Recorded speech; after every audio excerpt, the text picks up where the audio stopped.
오늘은 성경대 탐험 에레미야서 둘째 주일, 우리 6장부터 10장에 있는 말씀을 통해서 사는 길이 있다라고 하는 제목으로 함께 은혜 나누기를 원합니다. 에레미야 선지자가 이스라엘 백성들에게 저들이 하나님을 떠나 범죄한 죄로 인해서 하나님의 징벌이, 하나님의 그 심판이 임박해 있음을 알려주셨어요. 에레미야 선지자는 북쪽에서 강력한 외국 군대가 침략해 온다, 즉 바벨론이 침략해 와서 예루살렘을 멸망시킬 거라고 경고했습니다. 더 무서운 것은 심판관이신 하나님이 이방 군대를 동원해서 예루살렘을 뭐 하시겠다고요? 멸망시키고, 예루살렘하고 뭐 하겠다는 거예요? 예루살렘을 대적해서 하나님이 싸우시겠다고 이야기했다고 하는 거예요. 우리는 하나님의 선민이고 하나님이 거하시는 하나님의 성전이 우리 가운데 있고 하나님의 율법이 있으니까 우리는 절대로 망할 수 없고 안전하고 평안하다고 외치던 이스라엘이 저지른 죄에 대한 하나님의 징계로 망하게 되었으니까 또 긴박하게 속히 하나님을 알고 회개하고 하나님께로 돌아오라고 지금 선포하고 있는 겁니다. 당연히 멸망하고 죽어야 하는데 죽지 않고 사는 길이 있다고 합니다. 오늘 6장을, 이런 내용을 가지고 우리 6장을 오전 예배 때 다루었기 때문에 오늘 이제 7장으로 넘어갑니다. 7장부터 10장은 예루살렘에 닥칠 임박한 재앙을 선포하고 그 긴박한 상황을 보도하는 동시에 예루살렘의 멸망에 대한 이유와 그 원인을 분석하고 해석하는 걸 보게 됩니다. 그 중에서 7장 1절부터 8장 3절에서는 참 예배가 무엇인가 하는 중심 주제를 놓고 메시지를 전달하고 있고, 8장 4절부터 10장까지는 하나님의 심판의 일환으로 유대 백성들에게 내려진 바벨론 침략으로 예루살렘이 무너지고 성전 파괴라고 하는 충격적인 사건을 해석하면서 하나님의 백성들이 걸어가야 할 길이 뭔지를 제시하고 있다고 하는 겁니다.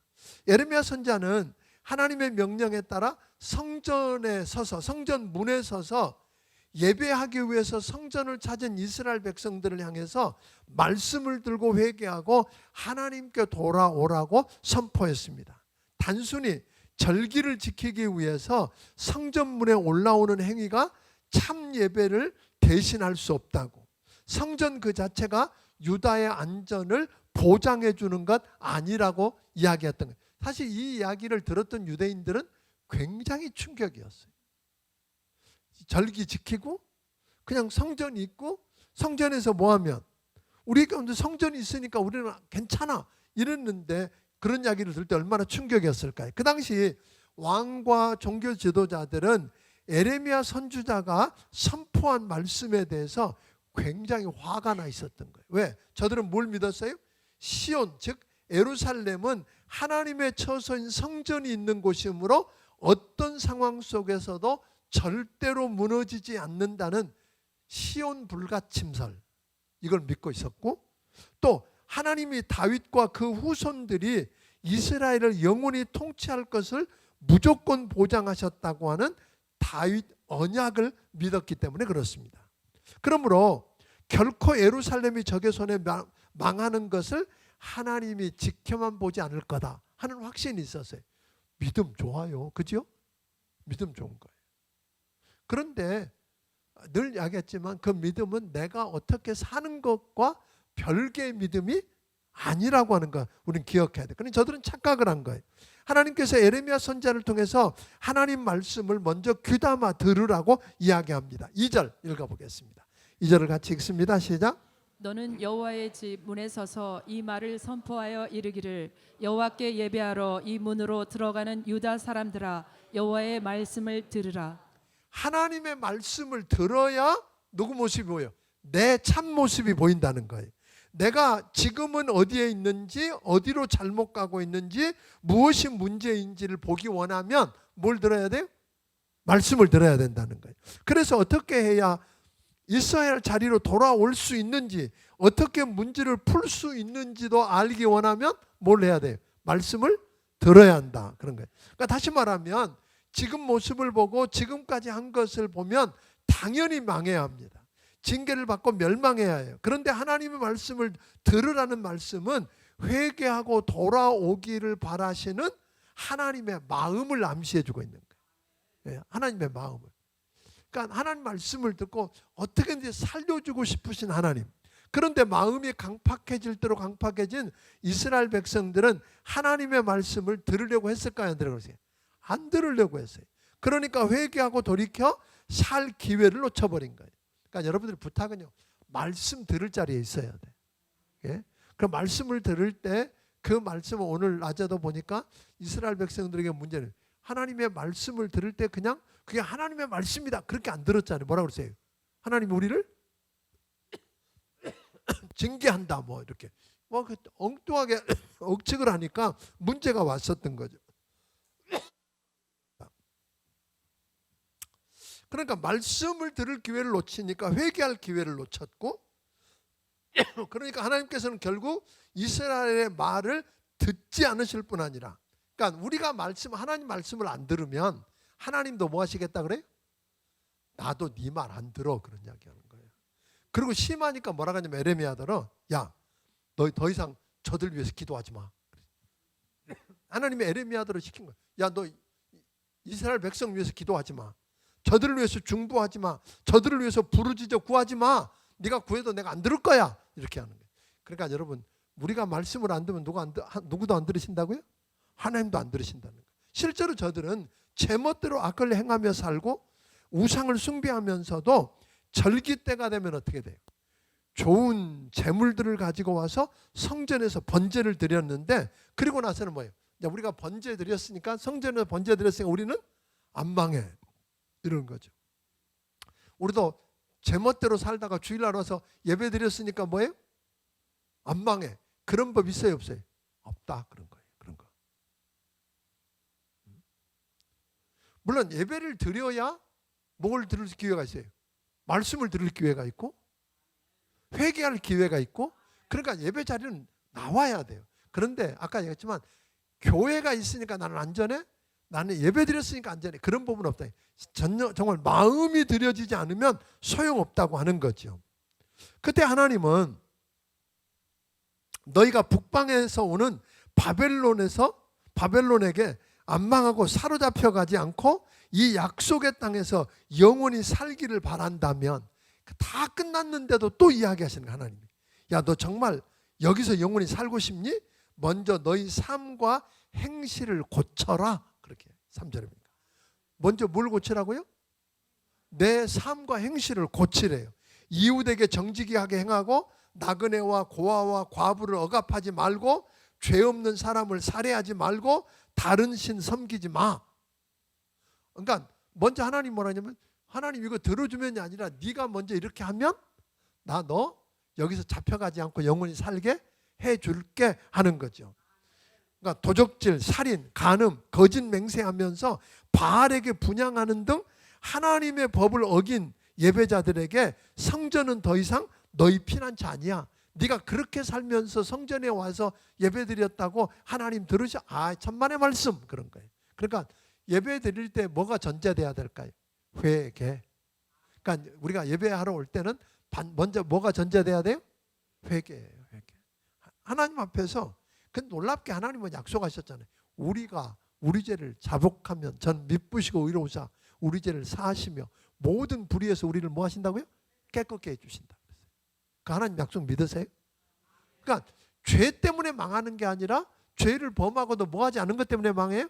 회개하지 않는 것 때문에 망한다는 거예요. 그러니까 법을 어긴 자들에게 성전은 더 이상 피난처 아니라는 거예요. 그러니까 먼저 뭐 하라 그랬어요? 삶과 행실을 고치고 이웃에게 정직하게 행하고 나그네와 고아와 과부를 억압하지 말고 죄 없는 사람 살해하지 말고 다른 신 섬기지 말고. 아멘? 그거 한 거 회개하고 하나님께 오라는 거예요. 하나님은 계속 말씀하십니다. 10절 11절에 보니까 우상 숭배를 일삼으면서 나의 계명을 어겼으면서도 어찌하여 내 이름으로 불리는 성전에 들어와서 우리가 구원을 얻었나이다 라고 말할 수 있냐는 거예요. 이 성전이 도둑놈들의 소굴로 보이냐 하고 하나님 호통을 치는 거예요. 이 성전이 도둑놈들의 소굴이냐? 성전은 주의 백성이 부도덕한 삶을 덮어주는 덮개 아니다. 그렇게 이야기합니다. 그러니까 먼저 뭘 해야 돼? 회개해야 합니다. 그러니까 우리가 믿는 거 너무 쉽게 생각해. 죄 짓고, 죄는 죄대로 짓고, 하나님께 예배는 예배고 죄는 죄고, 사는 건 사는 거고 예배는 예배고. 아니요. 예배가, 우리가 예배를 통해서 세상에 나가서 뭐예요? 삶으로 예배해야 돼. 아멘? 오늘 그러니까 하나님의 임재를 경험하는 예배를 성공 못하면 삶으로 예배는 성공할 수 없다, 그런 거예요. 그러니까 여러분이 좀 부탁드리는 것은 이 주일날 와서 드리는 예배 성공해야 돼. 내가 하나님 은혜 못 받으면 나 망합니다. 하나님 나 못 만나면 망합니다. 능력 못 받으면 나 살 수가 없습니다. 그래서 힘을 얻고 능력을 얻어서 세상에 나가서 사는 삶이 뭐가 돼야 돼? 예배가 돼야 돼. 내가 하나님 사랑하는 걸 세상에서 삶으로 증명해 보여야 된다는 거예요. 믿습니까? 그래야 하나님이 역사하신다, 그런 거예요. 근데 요즘 그리스도인들이 점점 사는 건 사는 거고 예배는 예배고. 아니요. 지금 예레미야서를 보다 보니까 계속해서 강조하는 거예요. 두렵지 않으세요? 그죠? 그러니까 작은 거 하나, 요즘 목자들에게 그리스도를 본받아라고 하는 책자로 훈련을 하는데, 그러니까 한 가지라도, 작은 거 한 가지라도 바꾸는 거예요. 하루 말씀을 생각하다, 말씀 읽다가 턱 걸리는 거 하나 딱 붙들고 그 말씀대로 한번 하루 그 한 가지만 갖고 살아보는 거예요. 그거 한다고 뭐 변해? 아니요. 콩나물 시루에 물 부으면 한 바퀴에서 부으면 얼마 나와요? 콩나물 안 키워보셨나? 제가 어렸을 때 보니까 우리 어머니 콩나물 시루에다 콩나물 이렇게 시루 넣고 물 한 바퀴에서 부으니까 한 바퀴에서 다 나오더라고요. 그런데 콩나물은 자라요, 안 자라요? 자라요. 그런 거예요. 그러니까 작은 거 하나, 말씀 오늘 이번 주에 들은 말씀 다 잃어버려도 돼. 하나만 딱 붙들고라도 뭐예요? 오늘 내가 이렇게 이 말씀대로 한번 살아봐야지. 그런 역사들이, 그렇게 살려고 하는 자체가 하나님은 뭐예요? 예배로 받으신다니까요. 살면서 그 이야기하고 하나님하고 이야기하면서 하나님 이렇게 안 돼요, 잘. 하나님 이렇게 살려고 그러는데 잘 안 돼요. 어떻게 해요? 도와주세요. 그렇게 이야기하면 하나님 안 들으실까요? 들으셔요.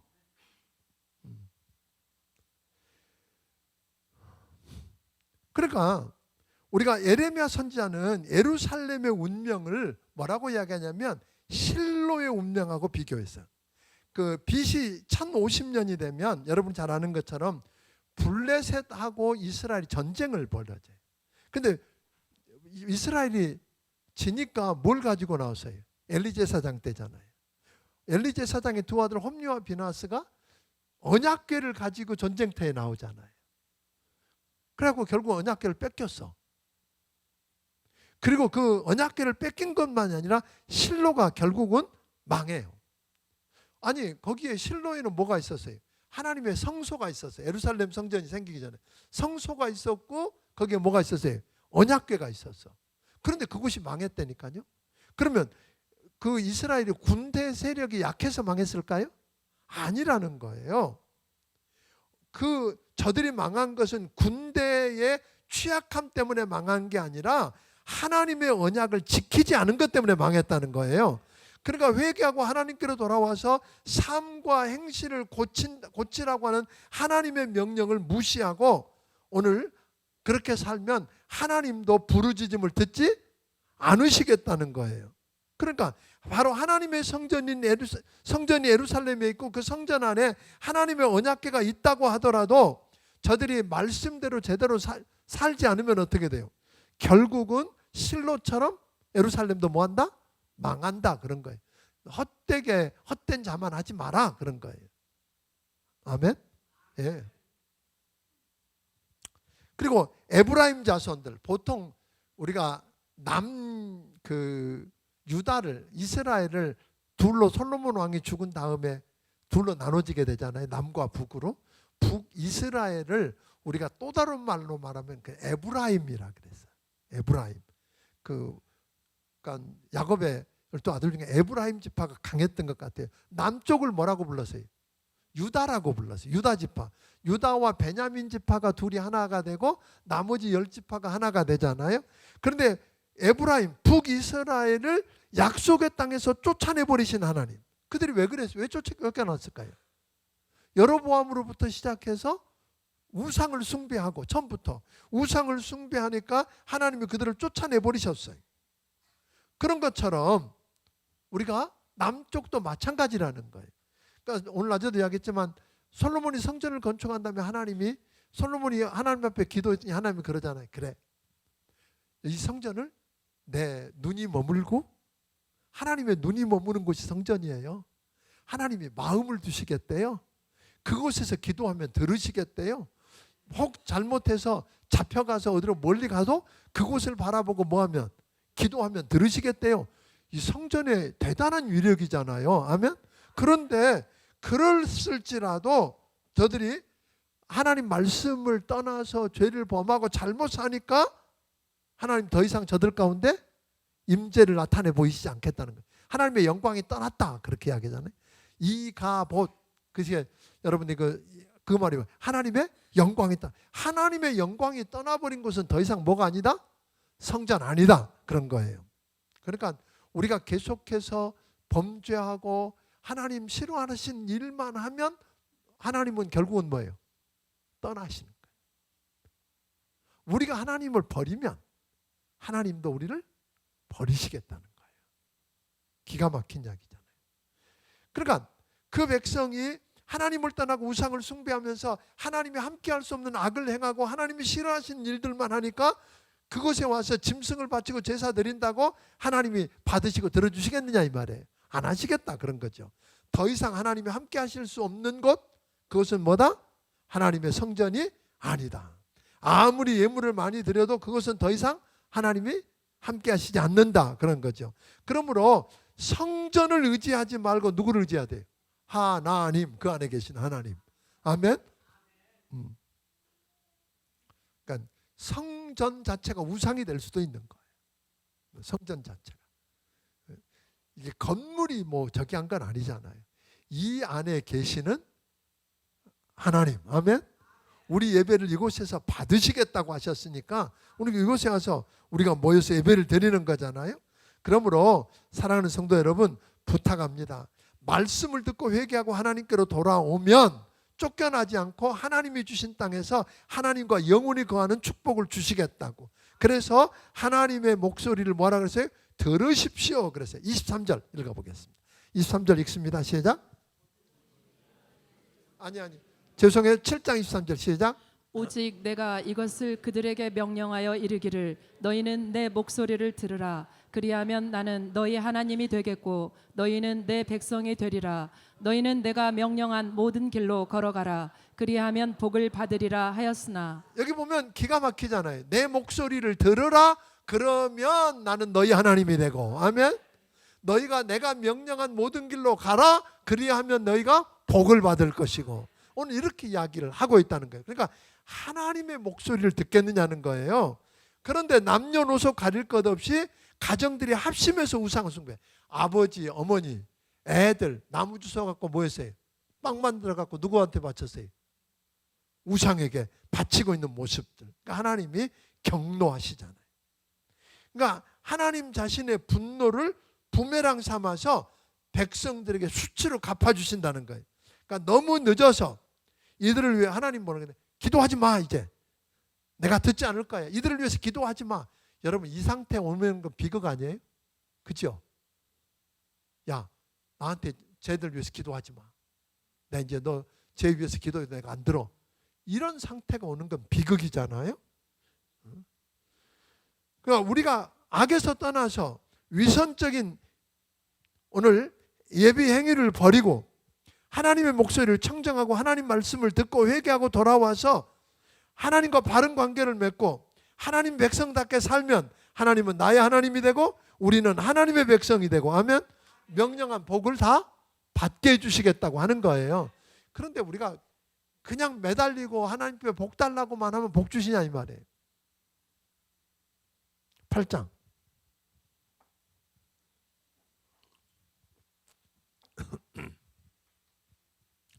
하나님 말씀을 따라 떠나서 우상을 숭배하고 악한 길로 행하다가 그냥 죽으면 끝나는 걸까? 그런 거예요.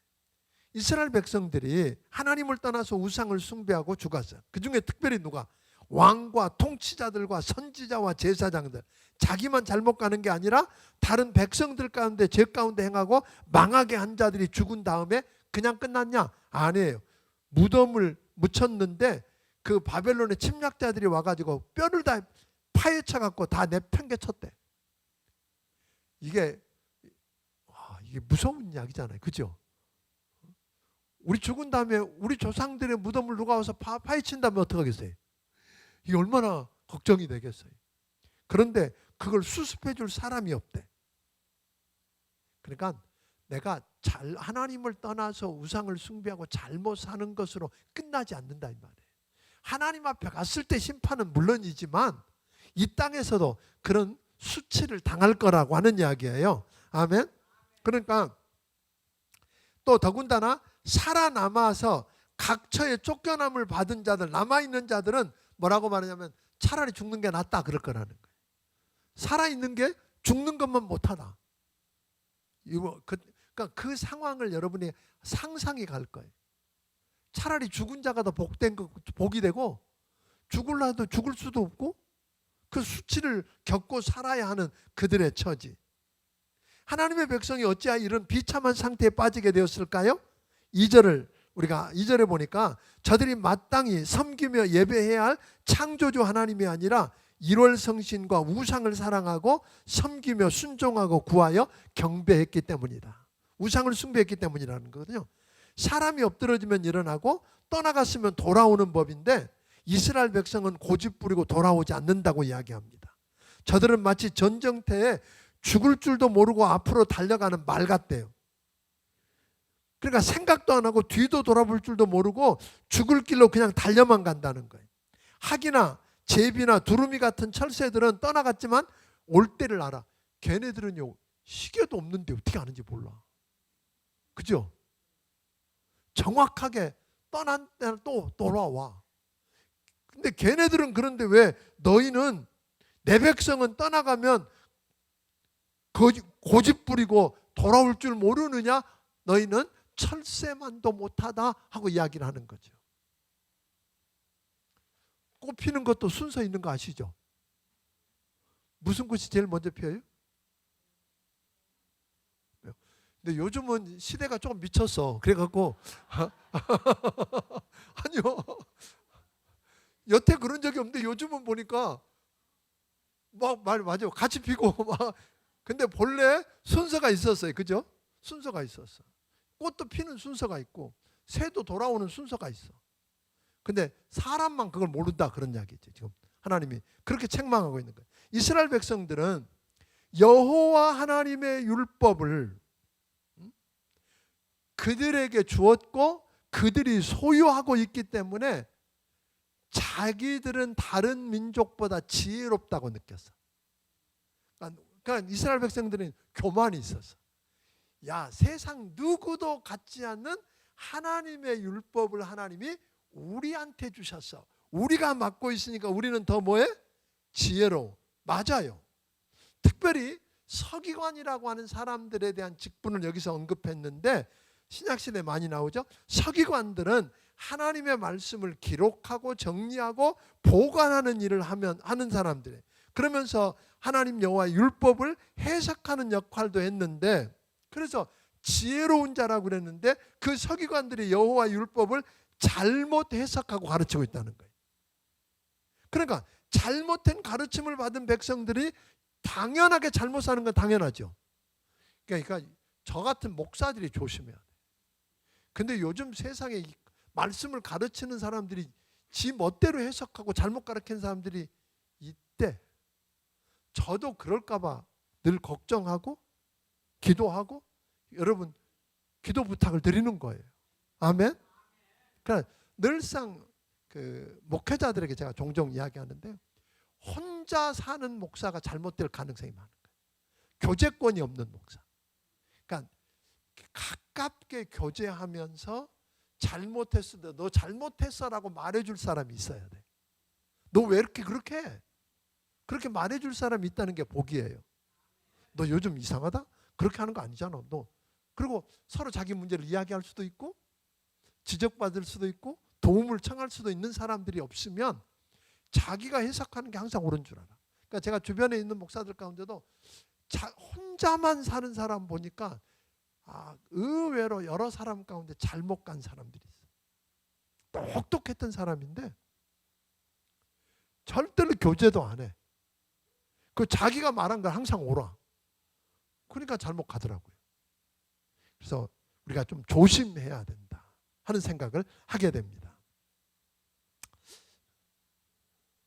그러니까 여러분들이 잘 아는 것처럼 대단한 특권을 갖고 있었어요. 율법을 받았고 율법을 맡았으니까 그걸 잘 해석하고 잘 가르치면 자기도 지혜롭고 그걸 받은 사람도 살게 되는데 복이 아니라 오히려 잘못 가르치니까 그게 뭐가 됐어요? 해가 되었다는 거예요. 독이 되었다. 그래서 여러분들에게 부탁은 뭐 특별하다고 하는 사람들 이상한 데 쫓아다니지 마요. 아멘? 저는 잘못 가면 누가 잘못 지켜보는 사람도 많아. 우리 교회 목회자들이 나 말고도 17명이나 있어. 그러니까 아무리 담임 목사라도 내가 이상한 짓 하면 이야기해 와서. 그러니까 검증을 받을 수 있어야 되는 거예요. 제 주변에 우리 그래도 교단에서 괜찮은 목사님들이 주변에 이렇게 정기적으로 모이는 청솔 모임 같은 모임도 있고 그래서 거기서 말씀도 교회 사역도 의논하고 이야기할 수 있는 사람들이 있다는 게 얼마나 감사한지 몰라요. 그래서 우리가 그러니까 본인이 처음부터 나쁜 의도로 내가 잘못했고 잘못한 이런 사람 별로 없어요. 자기는 그게 옳다고 생각하고 가는 거예요 지금. 그런데 그게 틀렸다고 말해주는 사람이 없는 거예요. 또 말해줘도 듣지도 않아. 그래서 잘못 가는 거예요. 대부분 이단들이 그러잖아요. 그러니까 대부분의 이단들은 보니까 세상에 있는 교회는 다 잘못됐대. 그 저만 옳대. 그런 사람은 틀림없이 잘못된 사람이에요. 다 잘못됐대. 한국 교회가 다 망할 교회고 다 잘못됐다고 그러고 지가 하는 것만 옳다는 사람은 뭐예요? 내가 볼 때 거의 100이면 100 그 사람 잘못된 사람이에요. 그런 사람은 절대로 따라가지 마요. 그러니까 다른 사람도 잘못된 사람도 있고 나도 잘못될 수 있다고 인정하고 시작하는 사람이어야지 그건 정직하지 않은 거라는 생각을 늘 하게 됩니다. 자, 거짓을 가르치고 거짓을 여호와 하나님으로부터 온 참 지혜로 착각하며 살아가는 사람들처럼 불쌍한 사람이 없는 거예요. 그러니까 그런데 끼웃거리지 맙시다. 아멘. 그냥 우리 교회에서는 성경 대탐험만 해도 돼. 저는 정말로 감사한 것은 제가 목회하는 동안에 성경 66권을 다 다루고 이거 아멘이요 진짜. 이거 성경 대탐험 안 했으면 저도 손도 안 대고 가는 책이 있을까요 없을까요? 많아. 그러니까 어떤 건 어려워도 해야 되고 힘들어도 해야 되고 하기 싫어도 해야 돼. 어떤 건 좋으니까 자꾸 하고. 근데 그렇게 안 하고 다 다룰 수 있다는 것은 큰 축복이라고 여겨집니다. 아멘. 그러니까 말씀을 잘못 해석하고 잘못 가르치고 또 배우고 따라가다 보니까 하나님께서 그들에게 축복으로 주신 모든 것과 그들의 아내들을 침략자들에게 내주겠다고 10절에 이야기하는 거예요. 이게 말씀 잘못 사는 10절 읽어보겠습니다. 10절 읽습니다. 시작. 그러므로 내가 그들의 아내를 타인에게 주겠고 그들의 밭을 그 차지할 자들에게 주리니 그들은 가장 작은 자로부터 큰 자까지 다 욕심내며 선지자로부터 제사장까지 다 거짓을 행함이라. 그러니까 우리가 말씀을 잘못 알고 잘못 배우고 잘못 가르쳤을 뿐인데 결과는 뭐예요? 어마어마한 일이에요. 그러니까 여러분 말씀 잘못 안다는 게 무서운 이야기예요. 그래서 저는 오늘 여기 이제 계속 나오는데 뭐냐면 하나님을 알아야 된다고 계속 이야기하는 거예요. 하나님 아는 게 첫 번째. 뒤에 가서 좀 다루겠습니다만 실제로 바벨론에 예루살렘이 함락되었을 때 그대로 이루어졌다는 거예요. 하나님이 하나님의 백성이라고 하던 유다를 멸망시키고 쫙 내버리려고 했기 때문에 그런 일이 일어나는 겁니다. 왜 그렇게 하셨을까요? 이스라엘 백성은 힘 있는 자나 없는 자, 자기 이속만 챙기고 자기 이익을 위해서라면 어떤 일도 하겠다고 하는 자들이었기 때문에 그렇습니다. 위기인데 하나님의 말씀을 듣고 회개하고 돌이키는 대신에 정치 지도자들의 입지를 돕기 위해서 현실을 왜곡하는 메시지를 전하는 선지자들, 그들이 바로 나라를 죽음으로 이끌었다. 그러니까 정치적인 목사. 그러니까 저는 목사면 목사해야 돼. 목사하면서 정치하고 너무 가까우면 이게 정치권하고 이게 이제 오해가 없었으면 좋겠어요. 정치권으로 잘못 결탁하면 내가 좋아하는 지도자 입지를 맞추기 위해서 왜 거기에 맞는 해석을 해주는 거예요. 그러다 보니까 저도 망하고 나라도 망하고 이렇게 되었다는 거예요. 그러니까 수치스럽고 역겨운 일을 하고도 부끄러워하지도 않고 오늘 아저도 이야기한 것처럼 죄를 짓고도 얼굴이 뭐해지지도 않고 빨개지지도 않고. 얼굴 빨개진 거 부끄러운 거 아니에요? 아니 부끄러운 일을 하고 얼굴이 어떻게 해야 돼요? 빨개져야지 정상이지. 얼굴 그거 하고도 얼굴 안 빨개지면 화인 맞은 거요. 아멘? 진짜 얼굴 빨개졌어요? 가만히 생각해보니까 이게 얼굴 빨개진 적이 언젠가. 이게 부끄러워. 제가 설교 준비하다 저도 이렇게 내가 얼굴 언제 빨개졌지? 빨개진 적은 있죠. 창피하고 아이고. 어떨 때는 남들이 앞에서 볼 정도로 빨개져. 이게 이상한 이야기 계속해가지고 지금. 자, 하나님이 개간하고 그 이사야서 5장에 보니까 하나님이 땅을 개간해서 그래갖고 돌들을 다 끄집어내고 그리고 거기다가 특상품 포도나무를 심고 담을 두르고 울타리를 치고 망대를 짓고 부굴도 두고 돌보아서 그러면 어떤 것 맺히기를 기대하겠어요? 극상품 포도 열매를 거둘 걸 기대하지 않겠습니까? 그런데 뭘 맺었다고요? 들포도를 맺었대. 근데 하나님께서 똑같이 그런 거예요. 하나님께서 보세요. 아까 우리가 지난번에 5장에 보았던 것처럼 에루살렘을 아무리 눈 씻고 돌아다녀 봐도 정의를 행하고 진리를 구하는 자 하나를 찾을 수가 없었대. 하나만 있으면 사해 준다 그랬는데 그러면 주인이신 하나님이 어떻게 하시겠어요? 그쯤 됐으면. 그러니까 에루살렘의 운명이 빤하게 결정되지 않았느냐. 근데 이 이야기를 에루살렘의 이야기로만 할 수 있겠냐는 거예요. 우리 이 시대에 와서 하나님이 송탄을 돌아다니면서 찾으시면 어떨까요? 그래도 송탄 중앙침례교회가 있으니까 내가 이 도시는 알았어. 내가 당연히 뒤집어 엎어야 되는데 내가 봐준다. 이래야 되는 거 아닐까요? 아멘? 여러분들이 있기 때문에 여러분 때문에 이 도시를 하나님이 소돔과 고모라 같다고 그러셨는데 그래도 이 도시를 중앙침례교 성도들 때문에 내가 봐준다. 뭐 이래야지 되는 거 아닐까요? 아멘? 여러분 가정을 이거 그냥 어떻게 해야 되는데 내가 너 보고 하나님이 여러분 보고 그러셔야 되는 거 아니에요? 내가 너 보고 봐준다? 그런 일이 일어나기를 주의 이름으로 축원합니다. 여러분 회사 당연히 망해야 되는데 누구 때문에? 여러분 보고 내가 너 보고 너네 회사 봐준다? 그런데 실제로 요셉은 그랬잖아요. 하나님이 요셉 때문에 요셉을 위해서 요셉 가는 곳마다 복을 주셨다 그랬어요. 그리고 윗사람들이 다 알았어. 하나님이 요셉과 함께해서 형통케 하는 걸 다 알았어요. 그러니까 요셉한테 함부로 할 수가 없어. 이런 일이 저는 우리 교회 성도들을 통해서 회사마다 이루어지기를 주의 이름으로 축원합니다. 그런데 여기서 보면 가장 큰 책임은 누구예요? 선지자와 제사장이에요. 그러니까 말씀을 맡았다고 하는 사람들이, 말씀을 알고 말씀을 맡았다고 하는 사람들이, 그러니까 여러분 시대에 소위 종교 지도자들, 요즘으로 말하면 목사 같은 사람들이 잘못 서면 나라가 큰일인 거예요. 그러니까 여러분들이 목사들 위해서 기도해야 돼. 아멘. 걱정이요. 요즘은 목사가 근심거리가 돼갖고 아니 가끔 텔레비전에 나오는 거 보면 내가 목사 된 게 창피해 죽겠을 때도 있어. 하여튼 목사가 성도들 걱정을 끼치고 살고 있으니까 이걸 어떻게 해요? 근데 어떻게 해요? 그러니까 기도해 주세요. 저 위해서도 기도해 주셔야 돼요.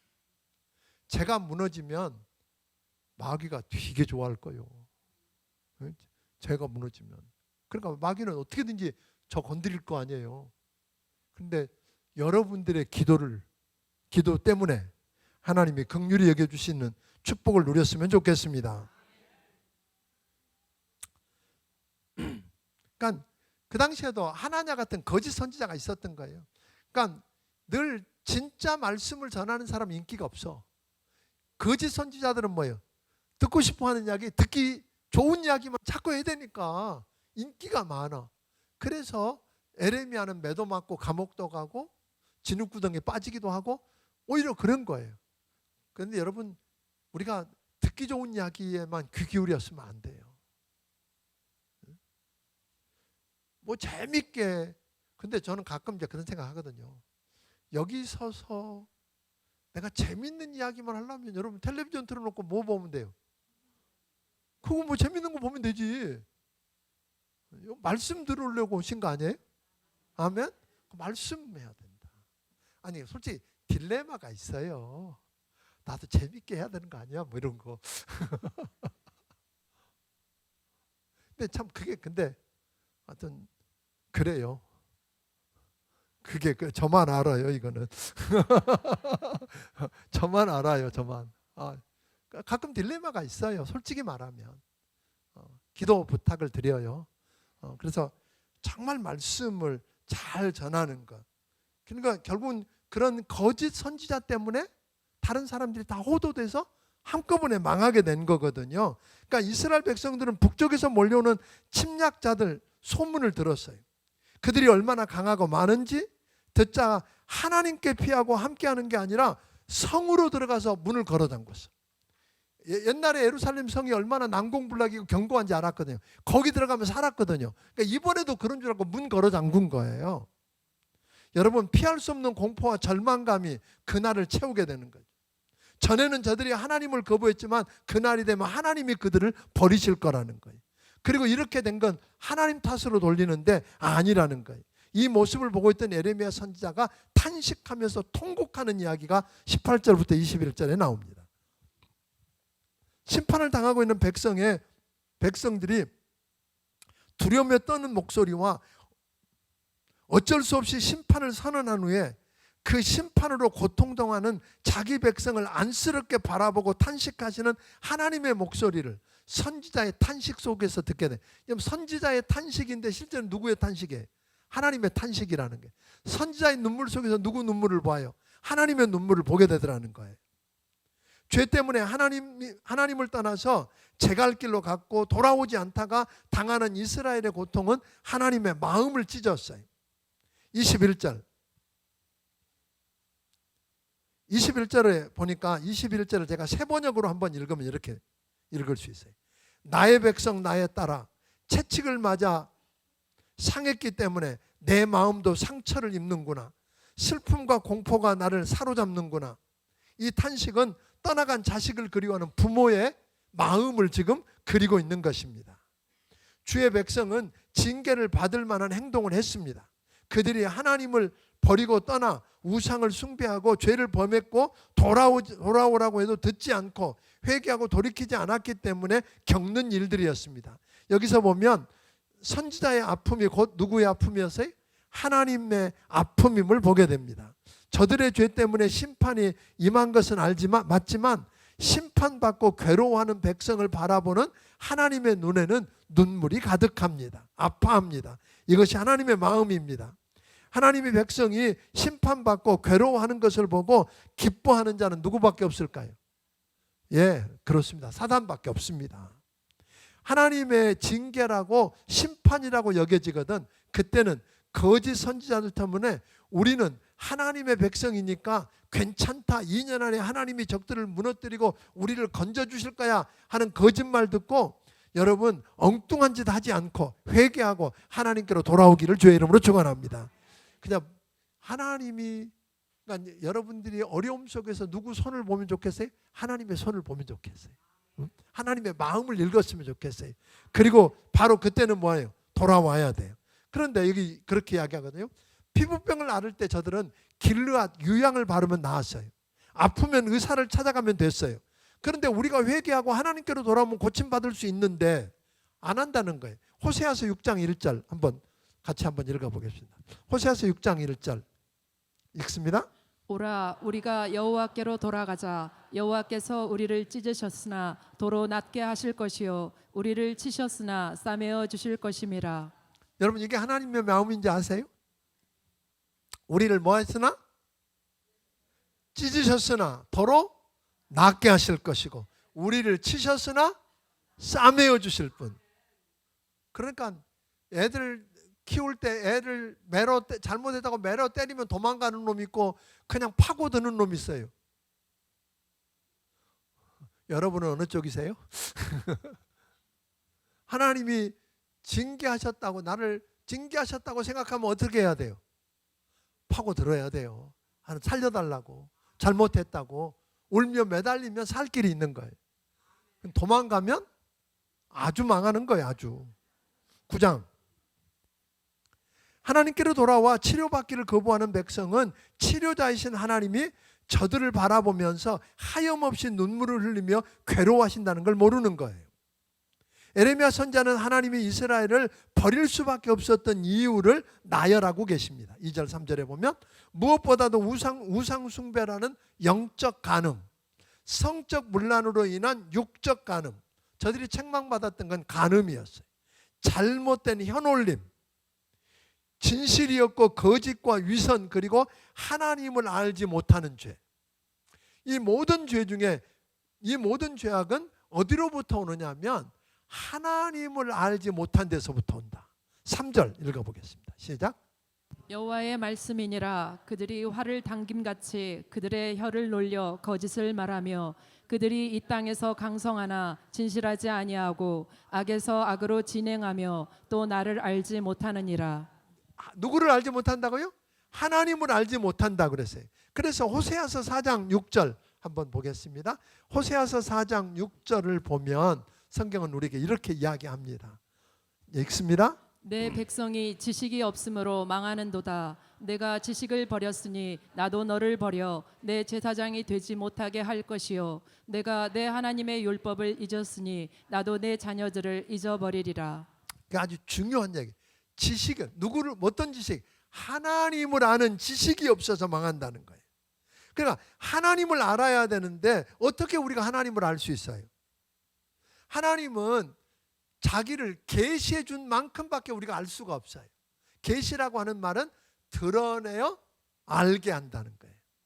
네? 드러내 알게. 이게 휘장을 젖혔다 이런 뜻이에요. 그러니까 하나님을 알려면 뭘 통해서? 하나님은 성경을 통해서 그분이 누군지 계시해 주셨어. 그러니까 우리는 하나님을 알려면 어디로 돌아가야 돼요? 성경으로 돌아가야 돼요. 덮어놓고 믿으면 안 돼. 네? 덮어놓고 믿으면 안 돼요. 성경을 펼쳐놓고 말씀이 뭐라고 말하는지 오늘 정말 그것이 그런가 해서 살펴봐야 돼요. 아멘? 그러니까 말씀을 읽고 말씀을 공부해야 돼요. 그러니까 하나님 말씀을 받아서 바르게 가르쳐줄 사역자. 12절 한번 더 읽어보겠습니다. 시작. 예, 시작. 지혜가 있어서 이 일을 깨달을 만한 자가 누구며 여호와의 입에 말씀을 받아서 선포할 자가 누구인고 이 땅이 어찌하여 멸망하여 광야같이 불타서 지나가는 자가 없게 되었느냐. 그러니까 중요한 것은 말씀을 받아서 바르게 가르쳐줄 사역자가 필요한 거예요.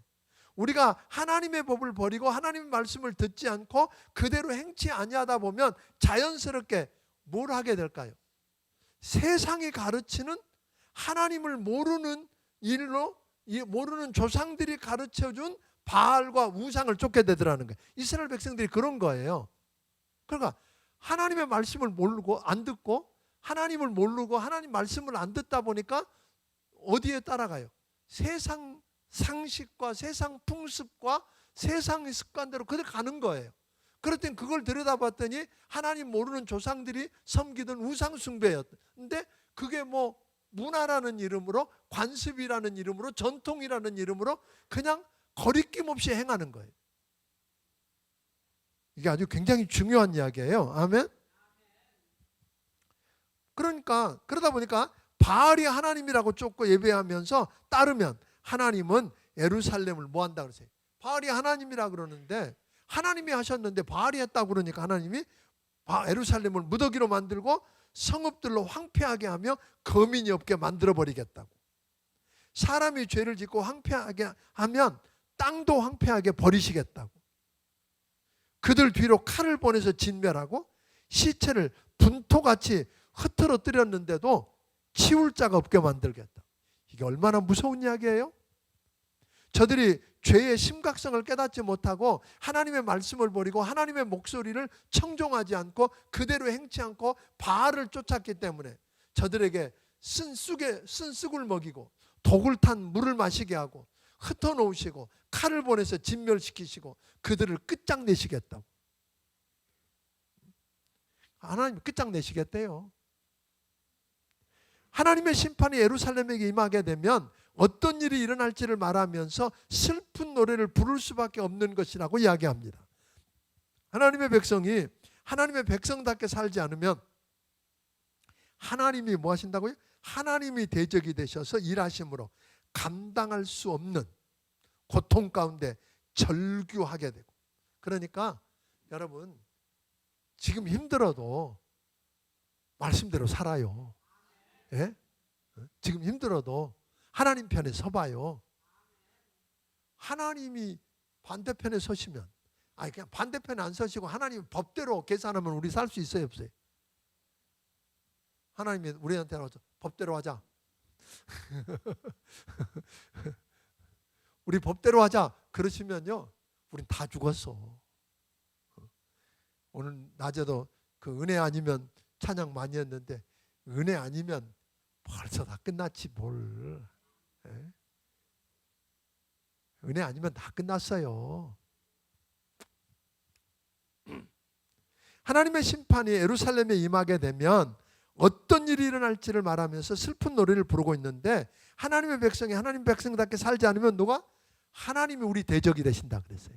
그러니까 제발 하나님 편에 서시기를 바랍니다.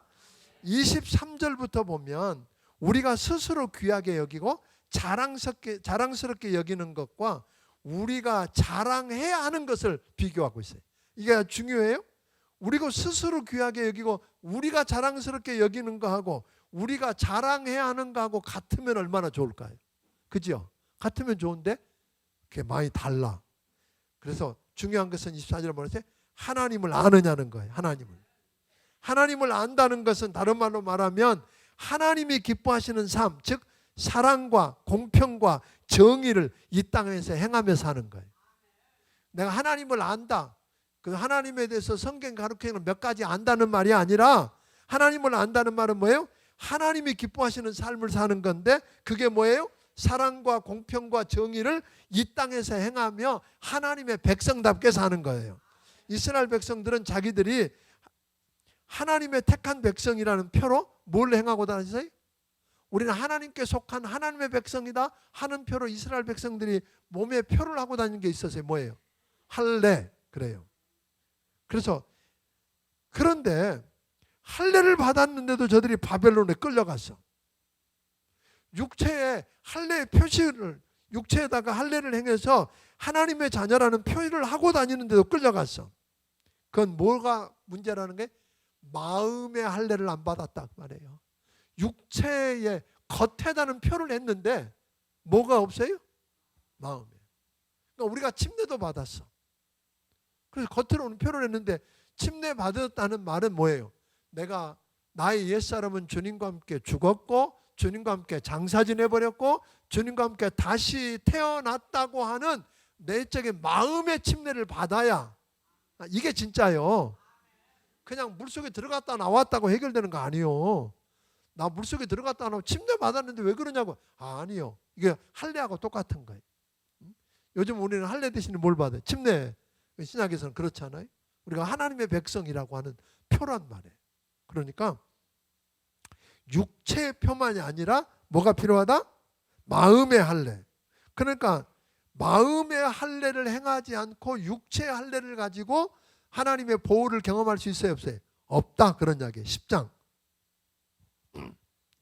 10장은 이방 민족들이 섬기는 우상과 이스라엘의 참 하나님을 근본적으로 무엇이 다른지, 어떻게 구별되는지를 이야기하고 있고, 궁극적으로 이스라엘의 하나님이 어떤 분인지를 알려주는 말씀입니다. 우리는 자칫 잘못하면 풍습이나 전통이나 문화라는 이름으로 이방 민족의 삶의 스타일을 따르다가 우상 숭배할 수 있어요. 이게 아주 굉장히 중요한 거예요.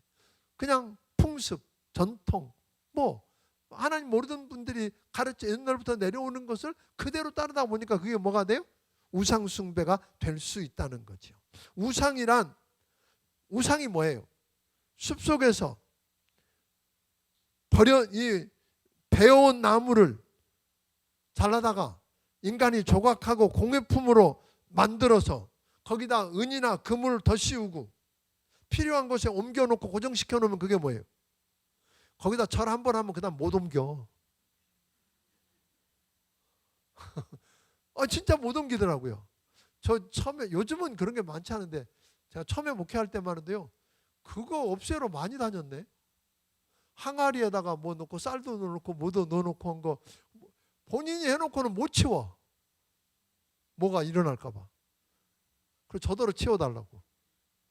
그래서 가서 많이 치웠잖아요.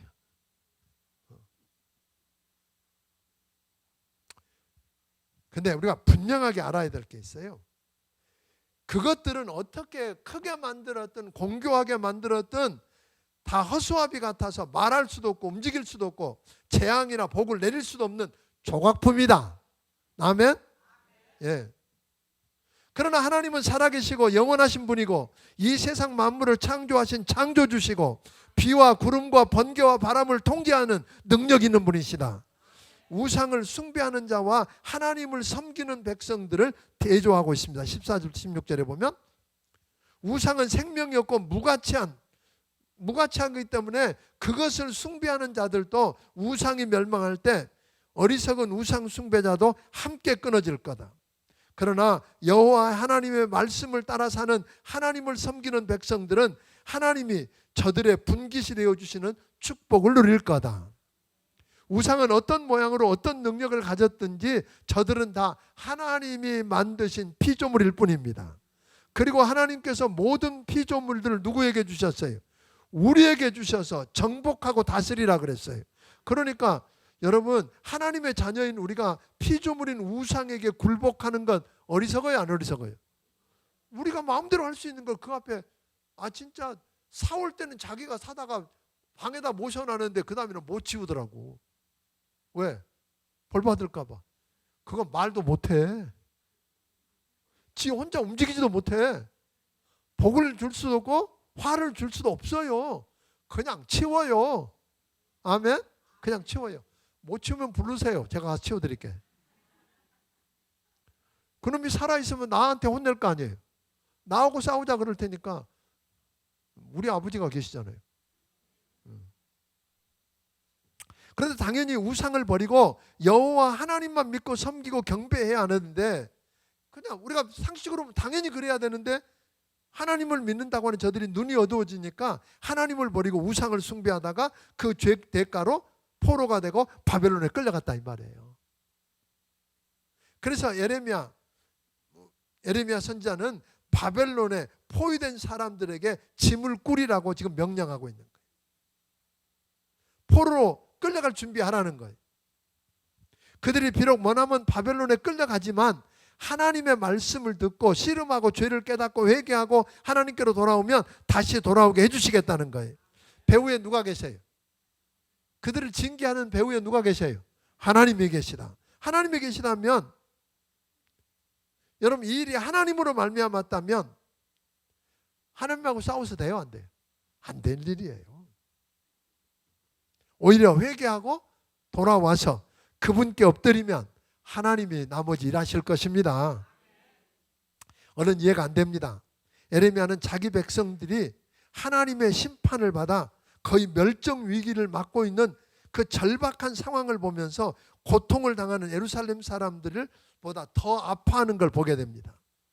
북쪽에서 내려오는 적들이 그들을 무너뜨리고 온 세상을 흔들 겁니다. 거주민이 없는 텅 빈 유다 땅은 승냥이가 사는 광야로 변할 겁니다. 주민이 망하면 그들이 살던 땅도 황폐하게 된다고 가르칩니다. 23절 24절 읽어보겠습니다. 시작. 10장입니다. 예.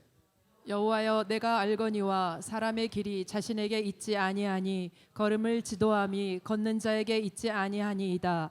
여호와여 나를 징계하옵시되 너그러이 하시고 진노로 하지 마옵소서. 주께서 내가 없어지게 하실까 두려워하나이다. 예, 하나님의 백성들이 사는 하나님의 도성이라고 일컬어지는 예루살렘이 함락되고 성전도 파괴되었던 BC 586년에 바벨론 침략 사건을 여러 각도로 지금 기술하고 있는 거예요.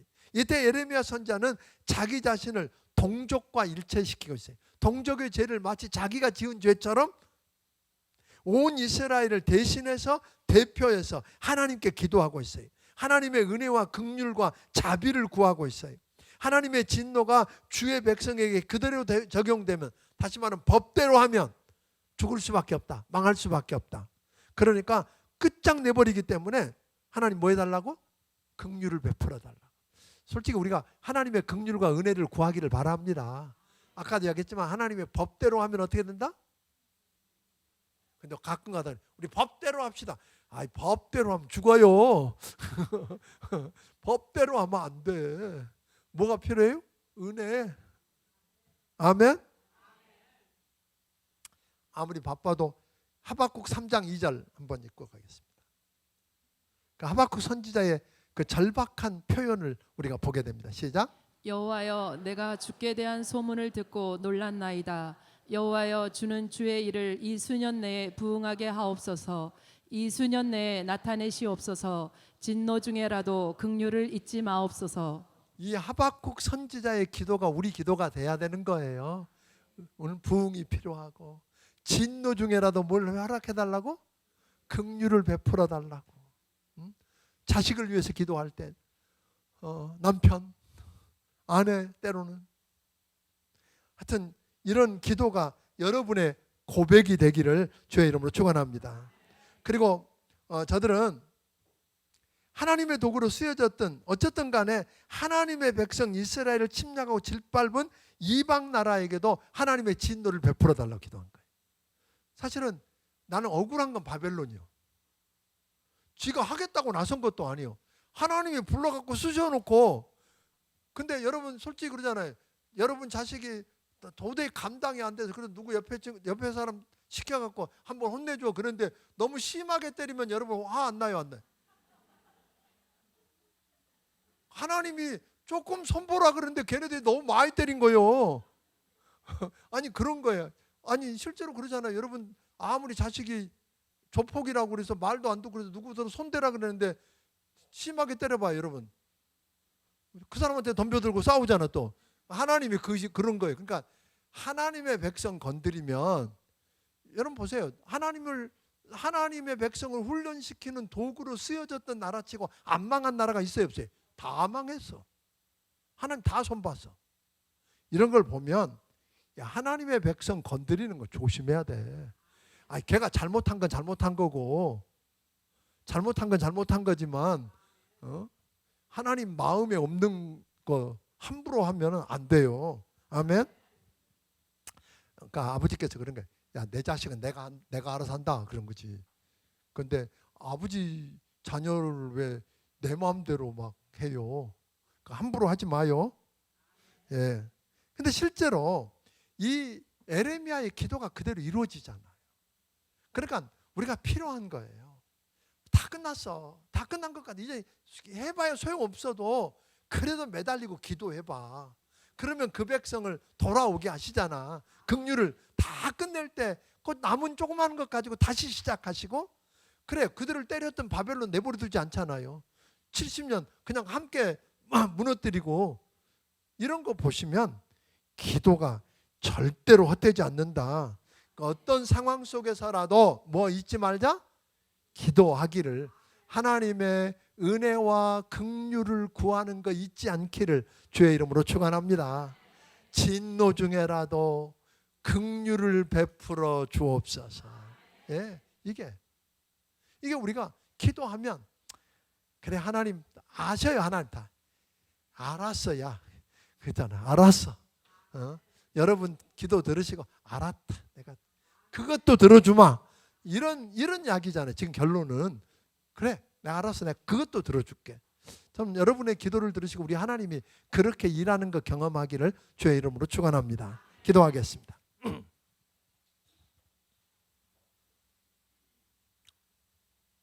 하나님 앞에 감사 예물과 건축 예물 10의 1조 드린 손길들이 있습니다. 살아계신 아버지 하나님, 오늘 예레미야를 통해서 우리에게 주신 하나님의 음성을 듣게 해주셔서 감사합니다. 울며 절박하게 부르짖는 예레미야의 그 심정이 우리에게 전달되기를 원합니다. 우리 때문에 하나님, 예레미야 때문에 하나님의 은혜 베푸셨던 것처럼 우리 때문에 우리 가정, 우리 회사, 우리 교회, 우리나라 불쌍히 여기시는 것 보고 싶습니다. 알았다고, 그것도 내가 들어주시겠다고 들으시는 그 역사를 경험하게 하여 주시옵소서. 주신 사람들을 하나님 감사해서 하나님께서 주신 것 가운데 여러 모양으로 예물들을 믿음으로 드렸사오니 믿음대로 축복해 주시옵시고 저들에게 긍휼과 은혜를 베풀어 주시고 저들이 하나님 앞에 울며 부르짖을 때마다 들으시는 하나님을 예레미야처럼 경험하게 하여 주시옵소서. 이제는 우리 주 예수 그리스도의 크신 은혜와 하나님 아버지의 무한하신 사랑과 성령님의 감화 감동하시고 역사하시며 교통하심이 오늘 내게 머리 숙인 모든 심령들과 함께 해주시기를 예수님 이름으로 축원하옵나이다. 아멘.